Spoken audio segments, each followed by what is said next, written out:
Ser podcast. Hola, soy Bruno Alemán y esto es Play Fútbol, el podcast de fútbol internacional en el que te hablamos del juego. Este tiene que ser el año de Samu Omorodion. Gran parte de sus opciones de meterse en la lista de España de cara al Mundial 2026 de Estados Unidos, México y Canadá va a depender de lo que hagan en su campaña de debut en la Liga Portuguesa. Acaba de meter la patita en la selección, en la lista de la absoluta, tras un arranque de temporada espectacular, y vamos a ver si alguien le baja de ahí. Anoche el Porto perdió en el clásico ante Benfica por 4-1, pero sí, Samu volvió a marcar. Y son ya 8 goles en 8 partidos en Liga Portuguesa, además de 4 goles en 4 encuentros de UEFA Europa League. Estamos hablando de 12 tantos en un total de 13 partidos. Y empieza además a resolver dudas, porque ha marcado siempre que se ha enfrentado a rivales importantes como el Manchester United o el Benfica. Es un gran rematador de área, tiene condiciones para jugar de espaldas a portería, tiene también talento para correr al espacio, porque tiene una zancada impresionante.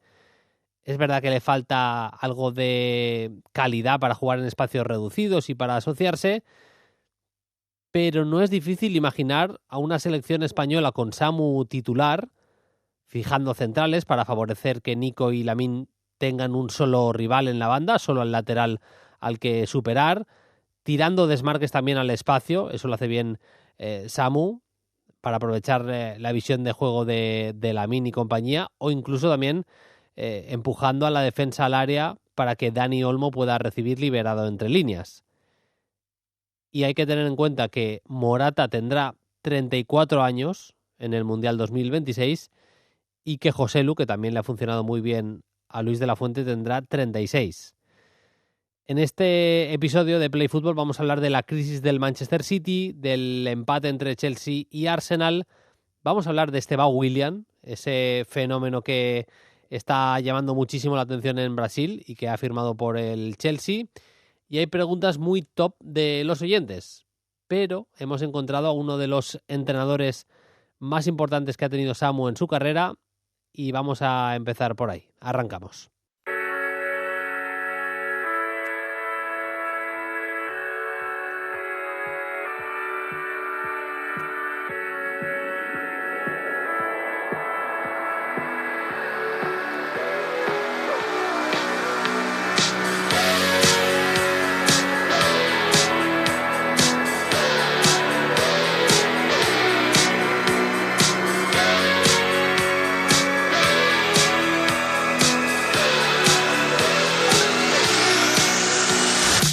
Pues una semana más, aquí estamos, otro episodio más de Play Fútbol. Enseguida vamos con todo, hay mucho de lo que hablar de la actualidad manda, pero ya sabéis que en la portada traemos temas interesantes de los que hablar. Hoy llevamos a la portada a Samu Omorodion y una de las personas que ha tenido más incidencia seguramente en su carrera, en su formación, es Juan Antonio Milla. Es el entrenador del Linares Deportivo, que por cierto está en los puestos más altos de la segunda red, el grupo 4, y nos atienden en Play Fútbol. ¿Qué tal, Juan Antonio? Muy buenas.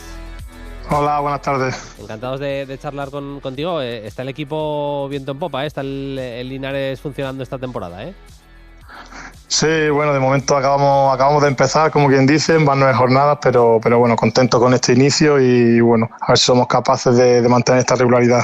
Tú eres entrenador ahora del Linares, pero has estado en categorías inferiores del Granada, para que la gente lo entienda, lo que se llama el Recreativo Granada es el filial, y por allí el año en el que explota futbolísticamente Samu Omorodion no es en el primer equipo del Granada, la gente no lo recordará seguramente, la gente que no sea propiamente de la ciudad, pero donde explota Samu, Juan Antonio, es en el filial del Granada en la temporada en la que coincidís.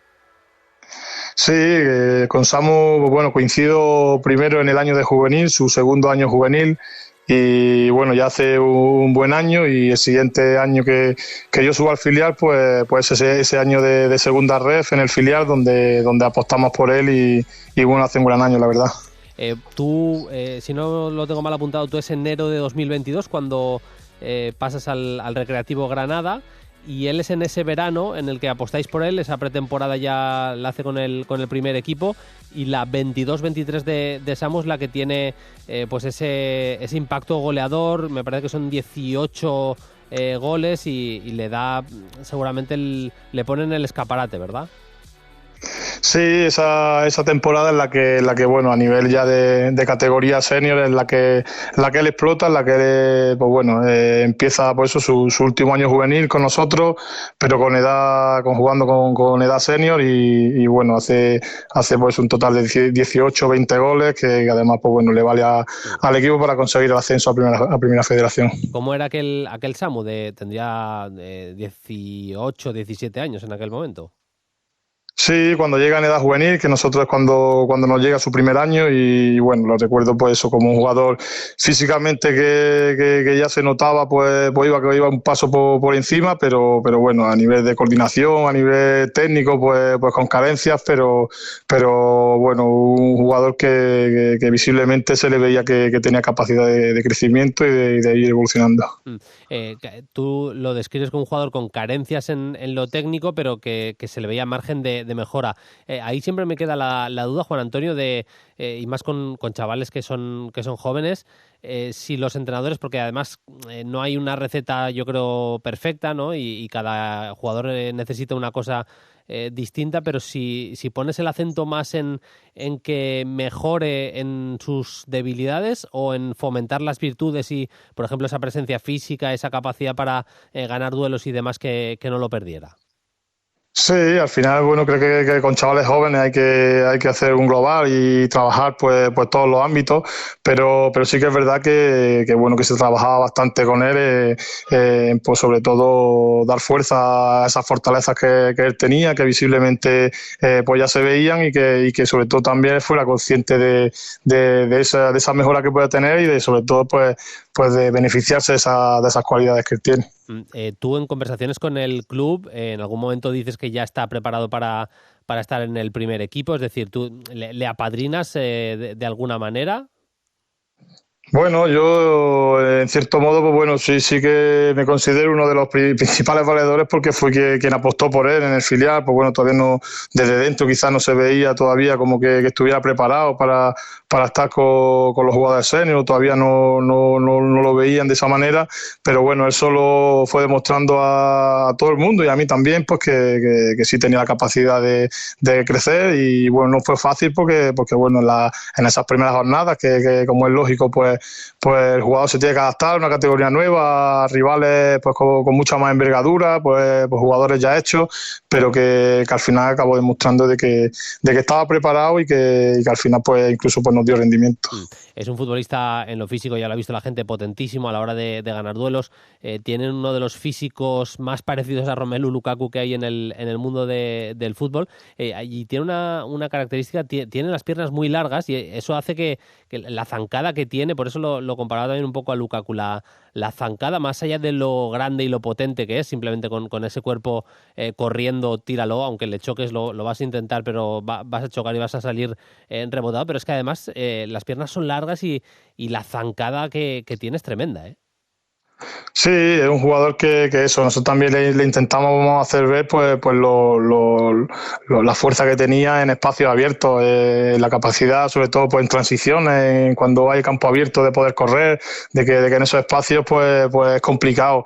Encima pues ahora pues ha crecido a nivel físico, porque todavía pues está en edad de 20 años, todavía incluso pues irá evolucionando más, y bueno, a pesar de que esa mejora tiene que seguirá llegando, pues a día de hoy le ya no la vemos que le vale para ganar carreras, para ganar choques y para ser determinante. Es interesante eso porque en el área, lo que te puede dar en el área a nivel de olfato goleador, de ganar duelos, eso lo tiene, pero como dice Juan Antonio, en acciones de campo abierto, en contextos en los que tu equipo tiene que jugar al contraataque, también te puede dar muchísimo. ¿Te sorprendió el año pasado en esa cesión al Alavés? Bueno, al final las cifras no son tan malas, ¿eh? Hubo tramos de la temporada en los que sí que estuvo bastante más flojo, ha tenido rachas mejores y peores, pero al final se va con 9 goles de su primera temporada, la temporada de debut en la Liga Española. Debutar con 9 goles no está mal, ¿eh?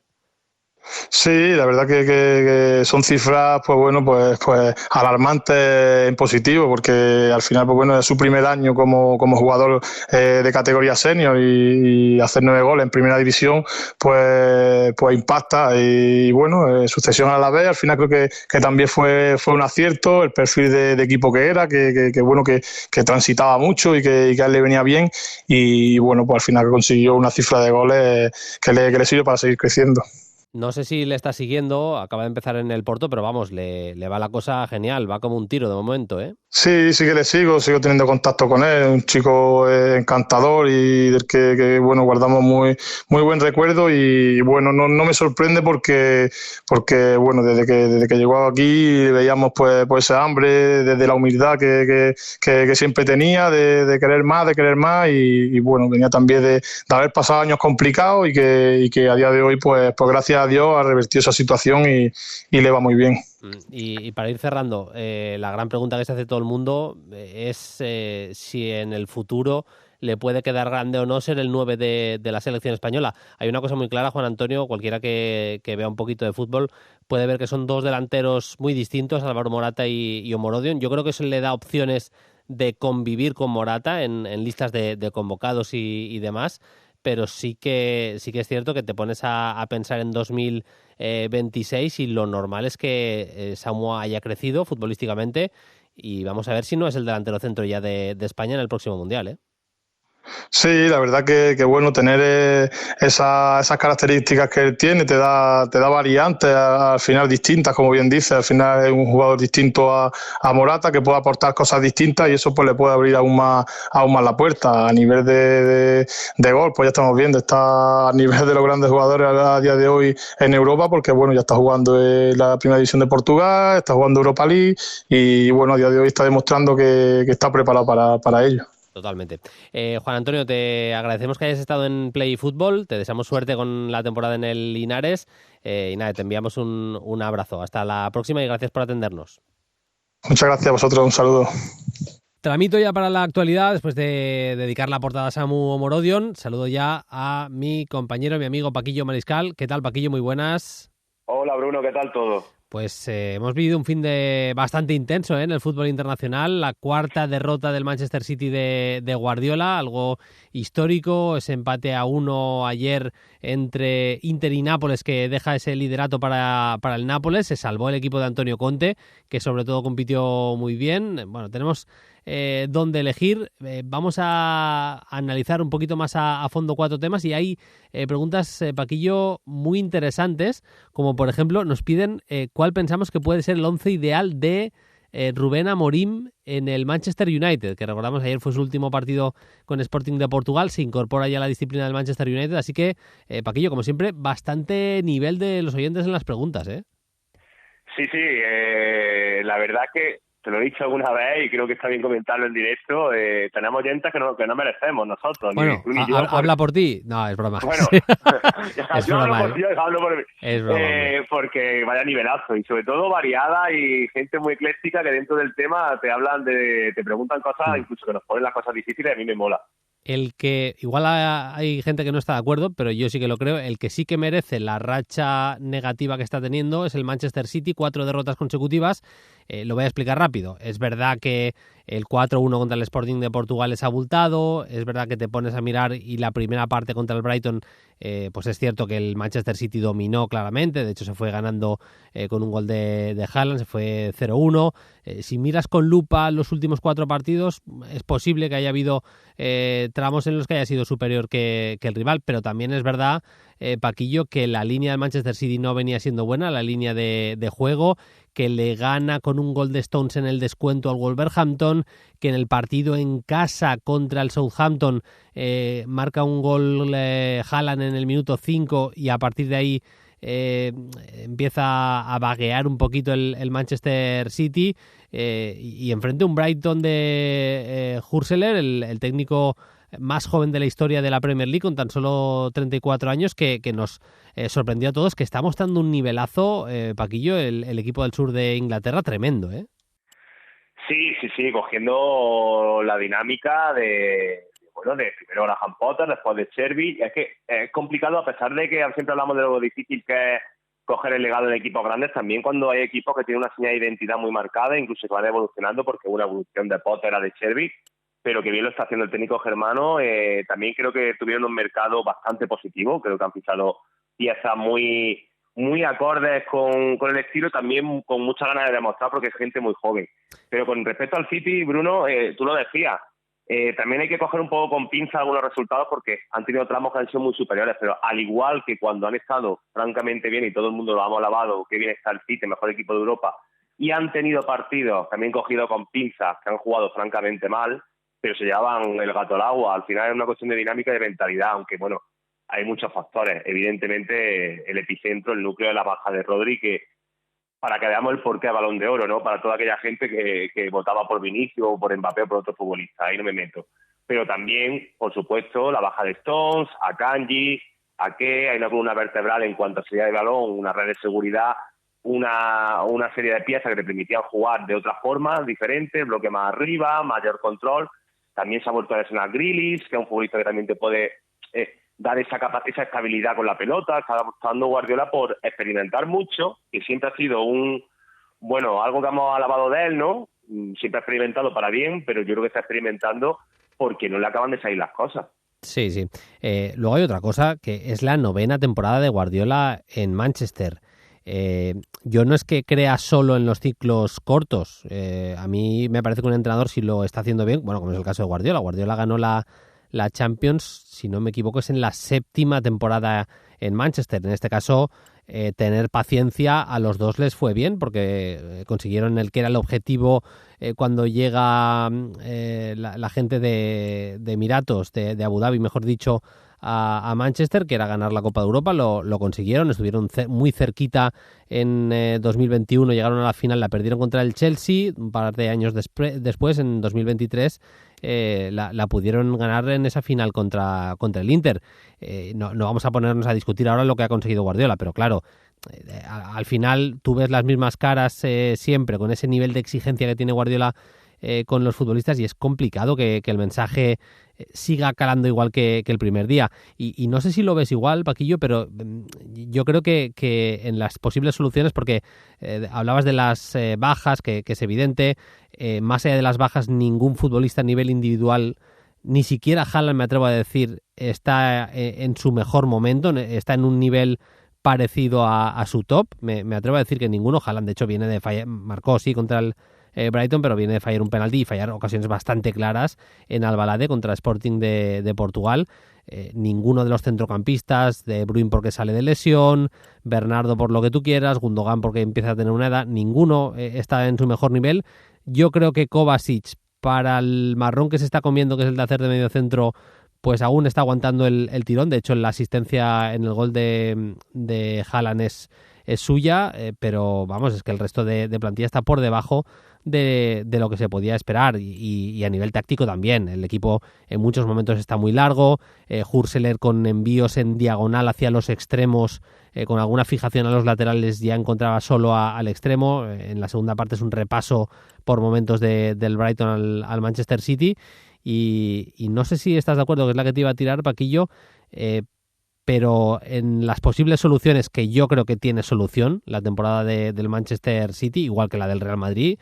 De hecho, siguen siendo mis dos candidatos principales para ganar la Champions a pesar de todo. Yo creo que una pasa por fichar algo en el centro del campo, seguramente fichar algo, pero la principal es que el Manchester City se reconozca como un equipo mortal. Es decir, las anteriores temporadas, a excepción de la primera temporada de Guardiola en Manchester, lo que estaba haciendo el equipo, lo que hacía el City era buscar la excelencia permanentemente.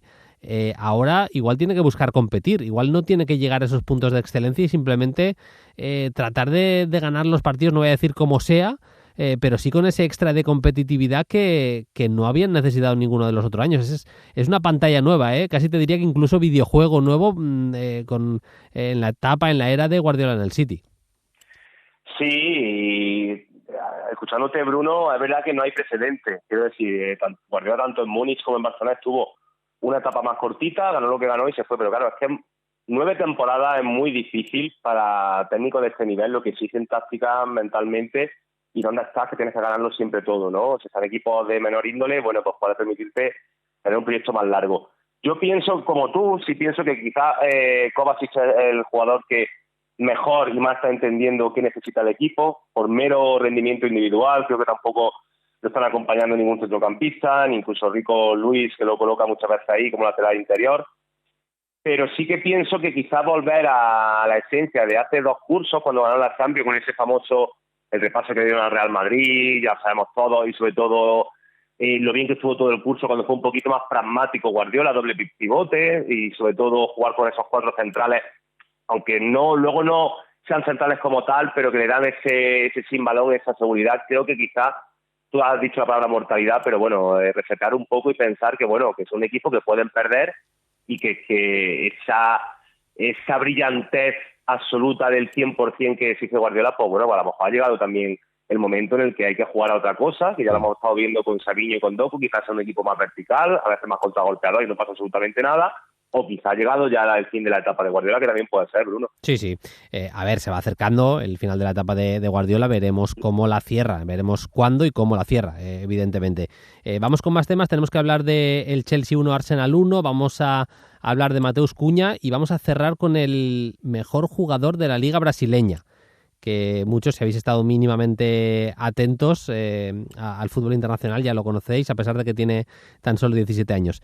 Chelsea 1, Arsenal 1, creo que fue merecido el empate, y a pesar de que en algún tramo ha podido dejar alguna dudita más, y a pesar de que hay alguna decisión suya que a mí no me acaba de convencer, y lo reconozco, esa apuesta tan decidida por Madueke, que esté teniendo tan poca bola Enzo, hay cositas que yo retocaría.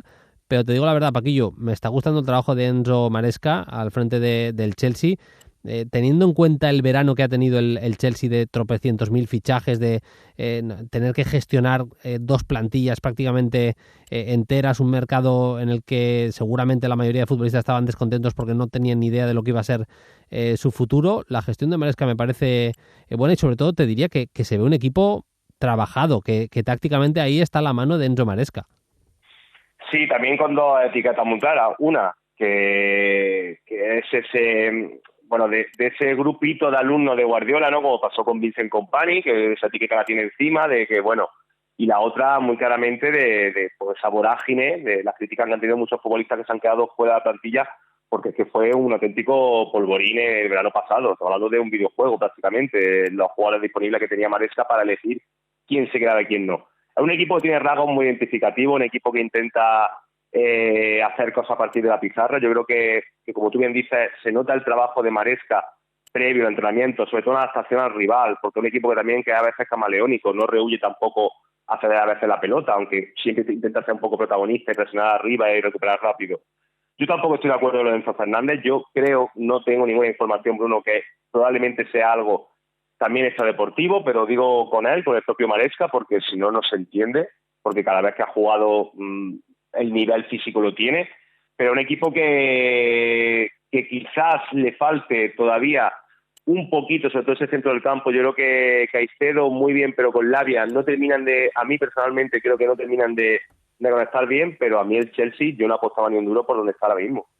Yo creo que ha tirado de ellos dos. No, a ver, Enzo me parece fiable también defensivamente, pero es posible que pierda un poquito más la posición. Son los dos, Caicedo, de los dos que pierden más la posición en ese centro del campo, es decir, comparando a Caicedo con Enzo. Me parece Caicedo más solvente defensivamente, más ganador de duelos, y Lavia sí que me parece posicionalmente lo que es la definición tal cual de un mediocentro. Creo que por eso es la apuesta por ganar algo de solidez en un equipo a que le costaba en defensa ser solvente. La apuesta por los centrales es Fofana en la derecha y Colwill en la izquierda, que es verdad que pues apuesta por dos jugadores físicos, pero que sobre todo tienen buena salida de balón, especialmente Colwill con la izquierda, que han podido cometer fallos, pero Maresca está manteniendo la confianza en ellos y eso demuestra mucha personalidad. A mí lo de Madueke en la derecha es un jugador que no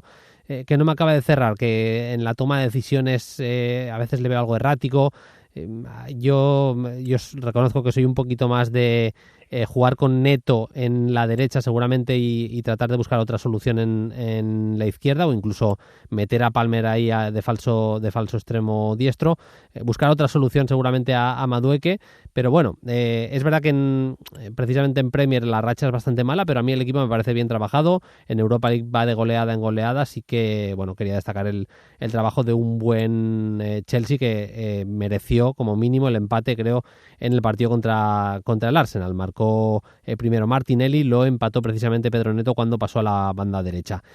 No nos movemos de Inglaterra, vamos a hablar del jugador Paquillo que será el responsable máximo en el caso que el Wolverhampton se salve esta temporada. Y no estoy hablando de Jorge Mendes, estoy hablando de Mateus Cunha. ¿Qué partido hizo? Asistencia, gran jugada para el gol de Pablo Sarabia y golazo en el segundo para darle 3 puntazos a un Wolverhampton que sueña con la salvación. Precisamente te iba a decir entre él y Sarabia. Yo creo que Sarabia es un jugador que tiene que también recuperar el tono. Yo creo que entre ellos dos, a mí creo que ya desde el curso pasado Lemina, que era un futbolista que le dábamos ya por perdido después de tantas sesiones y bajar tanto rendimiento, creo que también está dando un poco de empaque. Pero sí, lo de Cunha es el Messi de los pobres, ¿no? Ese futbolista que no ha cojado casi ningún sitio, que al final ha encontrado ese primer 25 años aún, ojito. En el Atlético de Madrid no tuvo quizás tantas oportunidades, tuvo esa espectacular temporada 2021 en el Hertha de Berlín, pero yo creo que ha encontrado quizá un ecosistema donde él es el líder, se siente importante, un jugador que necesita esa confianza, que debe entrar en contacto mucho con el balón, que casi todo lo que pase en el flujo ofensivo sea por sus pies.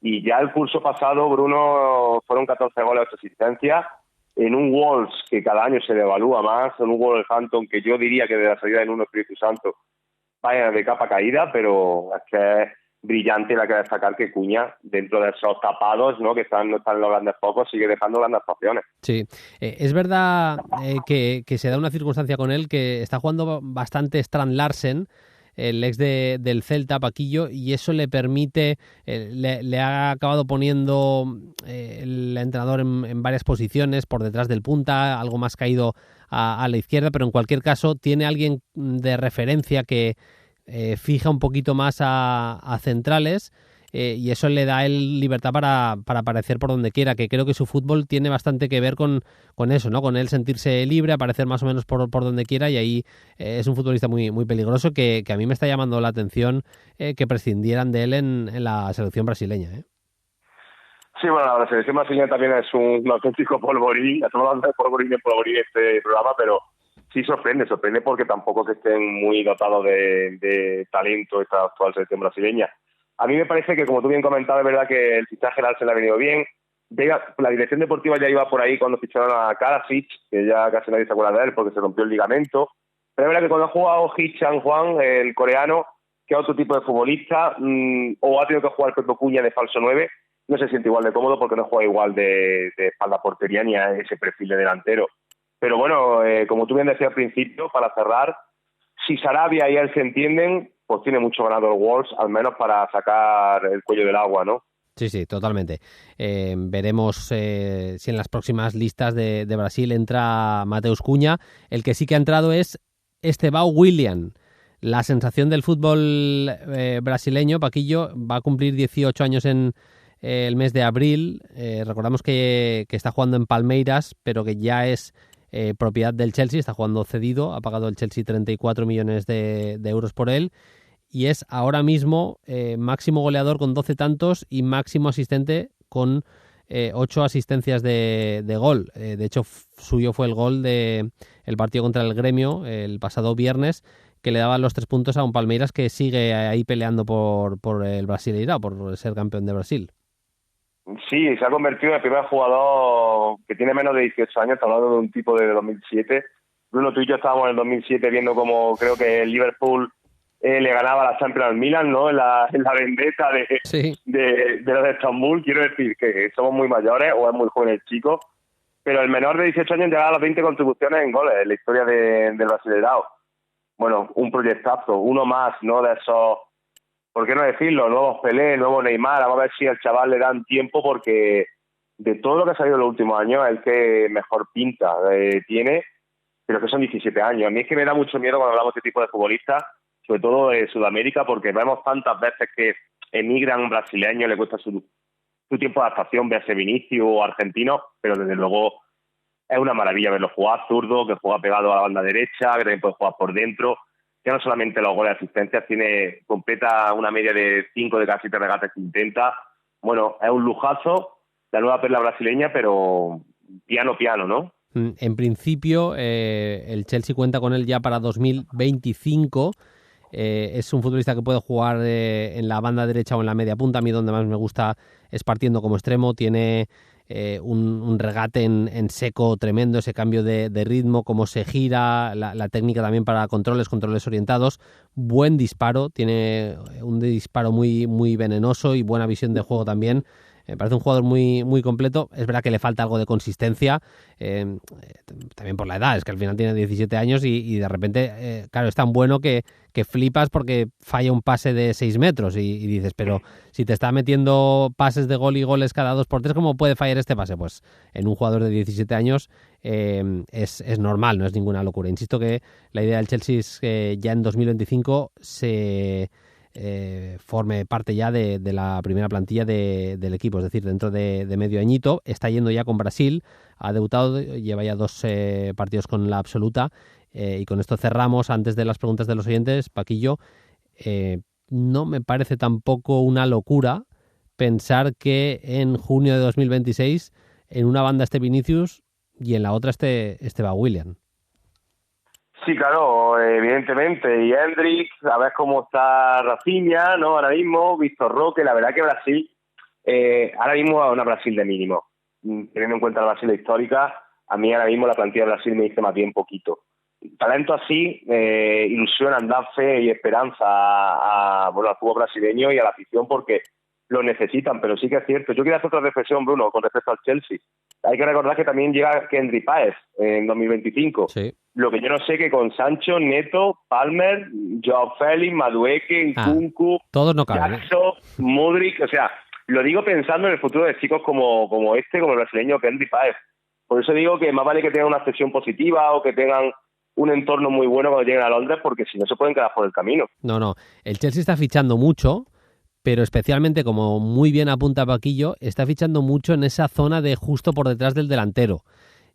Claro, es que para la izquierda ahora mismo pueden jugar Mudryk, puede jugar Joao Félix, está jugando de hecho titular Pedro Neto, en la media punta Palmer, Joao Félix, el propio Enzo también le gusta jugar en esa zona, en la derecha Madueke, Pedro Neto, pero es que además lo que dice Paquillo, han fichado a Kendry Páez y a Esteban Willian. Vamos a ver cómo lo gestiona todo eso el club de Londres, porque no va a ser sencillo. Recta final ya del programa, ya sabéis que podéis dejar vuestras preguntas en @playfootball, en X, acá Twitter, y también en los comentarios de iVoox. Mucho nivel, Paquillo, esta semana, como hemos comentado. Josep nos pregunta por los comentarios de iVoox: me gustaría preguntaros por qué equipo o qué liga le podrían beneficiar a Ansu Fati para relanzar su carrera al máximo nivel. La Eredivisie, Portugal, Bélgica, la Major League Soccer. No sé por qué, Paquillo, pero teniendo además a Méndez como representante, a mí me huele que algo de Portugal le podría ir bien. También el lenguaje, la lengua no es muy distinta. No sé, yo veo ahí opciones de que Ansu en Portugal, siendo una liga con defensas algo más blandas, por decirlo claramente, ahí podría ganarse un poco su espacio y recobrar un poquito la confianza, que es básicamente lo que más le falta al menos a Ansu Fati. Sí, Portugal o el Eredivisie, teniendo en cuenta lo meramente lo que comentaba, defensa un poquito más floja y que pudiese destacar él, ¿no? Volver a recoger esa confianza que tiene perdida. Si hablamos también de lo táctico, evidentemente Alemania, una liga más de ida y vuelta, una liga de más transiciones, también podía brillar mucho más que en Inglaterra, que se ha vuelto todo mucho más táctico, pero sí, sin lugar a dudas, teniendo en cuenta lo de Mendes, que era un factor que yo no tenía en la mente, bueno, pues un Sporting Club de Portugal, nuevo proyecto, Benfica, incluso un Braga que tiene mucha gente joven que siempre le luce, pero de luego algún movimiento tiene que hacer. Total. Mikel dice, viendo ahora mismo en directo a Salah, creo firmemente que quitando a Cristiano y Messi, ha sido el mejor jugador del mundo en los últimos 6-7 años. A ver, yo diría que si haces la fotografía de la regularidad, Salah está altísimo en los últimos 6-7 años, estoy de acuerdo. No sé, es que claro, ha habido algún tramo en el que Benzema ha sido el mejor, ha habido algún tramo en el que Mbappé ha sido el mejor, incluso ha habido algún tramo en el que Neymar ha sido el mejor. Igual el más regular sí que ha sido Salah, yo no estoy tan lejos de decir eso. Decir que ha sido el mejor de los últimos 7 años me parece que es un poco jugarnos un triple paquillo, porque al final es verdad que en cada tramo ha habido alguno que ha pasado como pasaba en la historia normalmente antes de que llegaran Messi y Cristiano, ¿no? Que un año era Zidane, otro año era Ronaldo seguramente, ¿no? Podía ir apareciendo uno más o menos cada año que fuera el más destacado, pero llegaron Messi y Cristiano y se cargaron eso, claro. Sí, fíjate, yo creo que en cuanto a regularidad y también teniendo en cuenta que también jugó en la Premier, probablemente me recuerda a Thierry Henry, que también fue el mejor durante mucho tiempo por esa regularidad. Yo diría, porque ha hecho 6-7 años, 2017 ya no, pero yo siempre he pensado que el tercer escalón era para Arjen Robben. Si no hubiese estado Cristiano y Messi, yo creo que Robben algún Balón de Oro se hubiese llevado, sinceramente. Pero es verdad que yo lo comentaba después del partido del sábado, Bruno, que pensando un poco, Salah, desde aquella Roma de Spalletti que juntó a Nainggolan y a él en la doble media punta con Seco de atrás, ya empezó a ser muy regular en Serie A y llegó a Liverpool y pues sí, le compro que podía ser perfectamente el mejor jugador del mundo o al menos muchos más tramos que los que tú has comentado, sí. Sí. Y entra en la pelea de mejor jugador de la historia de la Premier, ¿eh? Yo creo que no está tan lejos de serlo, ¿eh? Para mí, esto va a gustos personales, ¿eh? Para mí Henry era un jugador brutal. O sea, a mí no me ha emocionado casi ningún jugador en Inglaterra como lo ha hecho Henry, Bergkamp incluso. De Bruyne ha sido una burrada, pero yo creo que a De Bruyne le hace partido claramente Salah, así que bueno, que no está tan lejos de ese debate. Vamos a ver cuando se vaya, lo tendremos seguro ese debate. Jairo nos pregunta, hola Bruno y compañeros, gracias por el programa de Reinders, me encanta este jugador. A propósito de nombres que suenan, ¿creen ustedes que el Barcelona debería estar mirando volantes?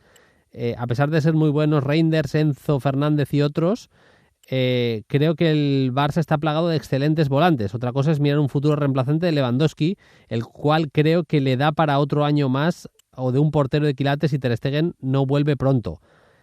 ¿Cuál es la opinión de ustedes? Nos habla de usted, madre mía. Dice, gracias por este podcast, soy amante del fútbol internacional. Gracias a ti, Jairo. Sí, yo creo que teniendo las arcas como las tiene el Barça y teniendo tanto buenos jugadores en el centro del campo como facilidad para sacar futbolistas de cantera en esa posición, igual en el relevo de Lewandowski y de Ter Stegen tendría que estar puestos los ojos, que al final, Paquillo, es fundamental. Vaya, dominar las áreas, si no dominas las áreas es imposible también dominar el fútbol. Sí, totalmente de acuerdo. Yo creo que la portería tiene un problema y Lewandowski, no digo que sea irreal de este año, pero es cierto que la temporada pasada todos pensamos que su mejor momento ya había pasado. Yo me atrevo a lanzar un nombre para la delantera y diría Benjamin Sesko, futbolista que me gusta muchísimo. Tiene buena relación con el Leipzig y yo creo que encajaría a las mismas maravillas del Barça en cualquier equipo del mundo. Sí. Vamos a ver por dónde tira el Barça. Más preguntas. A ver, David González dice, pregunta para Bruno relacionada con los entresijos del Larguero y Carrusel. ¿Cómo sobrellevas la tendencia? Esto es textual, bueno, todo lo que estoy leyendo es textual porque lo estoy leyendo tal cual. Dice, ¿cómo sobrellevas esta tendencia rojiparda futbolística que a menudo sobrevuela la SER con Romero como cabeza visible de este movimiento? Con el caso de Reinders se ha visto muy claro. Esto lo explico para los oyentes. En Carrusel hubo un momento en el que yo dije que por rendimiento de esta temporada Reinders podría ser titular en el centro del campo del Real Madrid. No dije que sea mejor que los centrocampistas del Madrid, dije que por lo que ha hecho esta temporada, pues le pondría mejor nota que a los jugadores del Real Madrid y ahora mismo podría ser titular. Dice, y me da la sensación que es una constante desde hace un tiempo. Porque Romero me contestó que para él ni por asomo, que Reinders en ningún caso podría ser titular en el Madrid.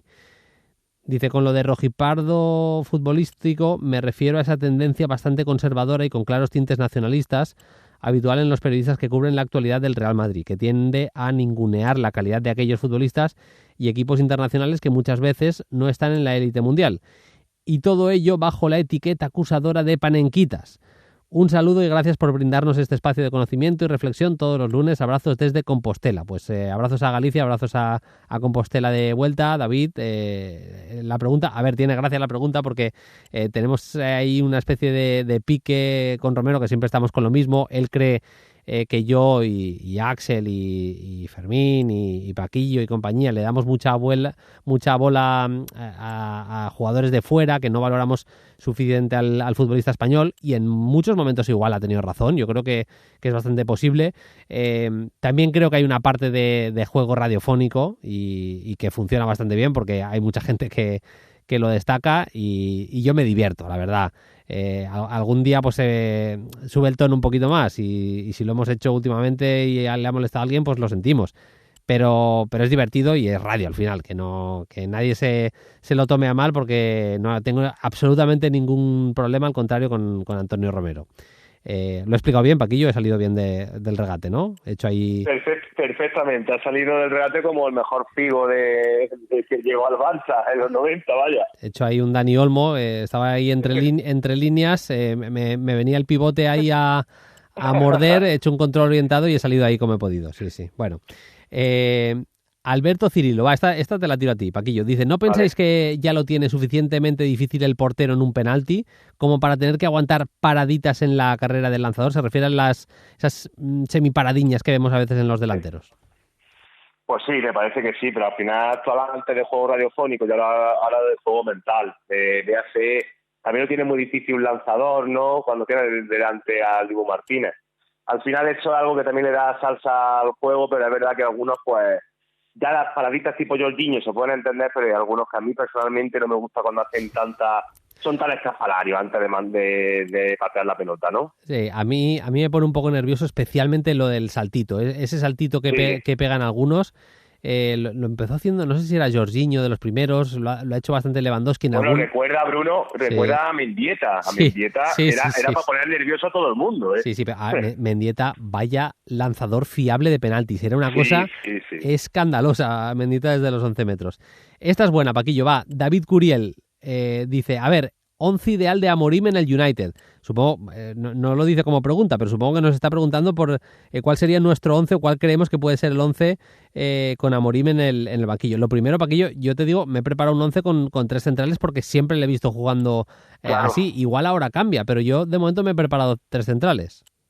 Yo también me he preparado tres centrales. Yo me he preparado un 3-4-2-1. Exactamente igual que yo. Va, tira el tuyo y le haré una foto al mío por si no te crees, porque me parece que vamos a coincidir bastante. Porque de momento el sistema lo hemos clavado ya. O sea que empezamos bien, Paquillo. A ver, con todos sanos, ¿vale? Evidentemente. Sí. Onana en portería, para mí Marragüe y lateral, carrilero derecho. Carrilero izquierdo, yo diría que Luke Shaw, aunque creo que Malacia va mal en su juego, pero bueno, Luke Shaw. Matis de Ligt, Lisandro Martínez y Lloro. Ese sería mi central con todos sanos. Centro del campo con Ugarte, que ya jugó con él. Y tengo dudas entre Casemiro o Eriksen. Sinceramente tengo bastantes dudas, dependiendo del contexto. Pero bueno, voy a decir, Ugarte, Eriksen. Luego la doble media punta, para mí sería Garnacho, Rashford. Y arriba yo prefiero a Circe antes que Højlund. Lo que pasa es que, mira, al final hay alguna diferencia más de la que yo pensaba, mira, yo he metido a Onana en la portería, la línea de tres centrales es la misma, de Ligt, Lloro, Lisandro, de derecha a izquierda. Yo he metido a Mazraoui en la derecha y, ojo ahí, he metido a Garnacho de carril izquierdo porque hace claro, es que hace esos sistemas que son un poco híbridos en el que el carrilero, yo creo que podría cerrar perfectamente Lisandro como lateral izquierdo y hacer una defensa casi de 4, porque el doble pivote sí que puede sujetar bastante más con Ugarte y con Mainú. Yo he metido a Mainú ahí titular. La doble media punta, él utiliza mucho a Pote, al joven futbolista portugués, ahí justo por detrás del delantero, como uno de los dos media puntas. Por tanto, como es un jugador que, bueno, no deja de ser algo parecido a Bruno Fernández, he metido a Bruno Fernández media punta por la izquierda, Rashford media punta por la derecha, y he metido a Højlund arriba. A mí me gusta también más Sirze, pero sí, he metido a Højlund porque le encuentro algún parecido más con el bueno de Víctor Gyökeres. Y vamos a cerrar con David Vargas, que nos pregunta en Twitter: hola PlayFootball, dice: últimamente habéis dirigido el foco al fútbol italiano en cuanto a la zona de creación. Dice: siendo precisamente este el gran punto flaco del Real Madrid actual, ¿creéis que podrían poner su punto de mira en el país transalpino? Os pongo el desafío de elegir una figura de la Serie A que pudiera solucionar los males del equipo blanco a corto plazo, sin contar lo factible o imposible que pudiera ser el traspaso. A mí personalmente me encajaría cualquiera de la medular del Inter. Es un placer escucharos cada semana, gracias, y un saludo cracks. Un saludo es otra cosa, un saludo cracks, es lo que dice. Paquillo, para cerrar, yo me he preparado 3 nombres porque también sé que vamos a coincidir bastante. ¿Tu nombre de jugador de la Serie A que podría solucionar problemas del Madrid? Hombre, el número 1 para mí es Locatelli. Yo creo que Locatelli le podría dar al Real Madrid esa capacidad organizativa. Y yo me he preparado otro más, que es Lobotka, porque creo que Lobotka se habla poco de él, la evolución, para todo el recuerdo del fútbol español. Fue importantísimo en el Scudetto del Nápoles, se salvó la temporada pasada y está siendo clave esta, pero yo me quedo con Locatelli por encima de todo. Yo creo que el Real Madrid necesita un mediocentro organizador con capacidad para equilibrar. Yo, teniendo ya en la plantilla a Tchouaméni y a Camavinga, uno de mis nombres era Locatelli, claramente, pero pensaba que ibas a decir Nicolò Varela. Es verdad que se parece más a Modric, que otra cosa, pero es que hace tantas cosas bien Varela que yo lo ficharía y a ver qué pasa. que también es muy del Real Madrid eso, ¿eh? Y me ha apuntado un tercer nombre, que no es para ahora, o sea, el Madrid no lo va a fichar ahora, ni puede, ni debe, pero quiero ver la evolución de Adrián Bernabé. Me parece un proyectazo de mediocentro, pero proyectazo. O sea, me parece que ha ganado una consistencia en su juego que yo no me esperaba. Así que, ojito. Te diría, Bruno, estoy de acuerdo contigo lo de Adrián Bernabé, y te diría un tercer nombre y no estoy de coña. Reinders, yo también lo vería en la plantilla del Real Madrid. Yo lo digo titular, pero que a día de hoy, con la capacidad que tiene Reinders para romper líneas, para llegar, para también meter o sea, yo creo que ahora mismo está mejor que Tchouaméni, que Camavinga, o sea, lo que hablaba yo el otro día, pero es que de verdad que yo creo que ahora mismo puede aportar mucho al actual Real Madrid. Tal cual. Paquillo, te he tenido 3/4 de hora buenos esta semana, pero ha sido para bien, que nos has iluminado como siempre. La semana que viene más con fútbol de selecciones. Un abrazo, Paquillo. Un abrazo enorme, Bruno. Chao, chao. Suscríbete a Play Fútbol. Todos los episodios y contenidos adicionales en la app de Cadena Ser y en nuestros canales de Apple Podcast, Spotify, iVoox, Google Podcast y YouTube. Disponible los lunes a las 10 de la mañana. Cadena Ser. La radio.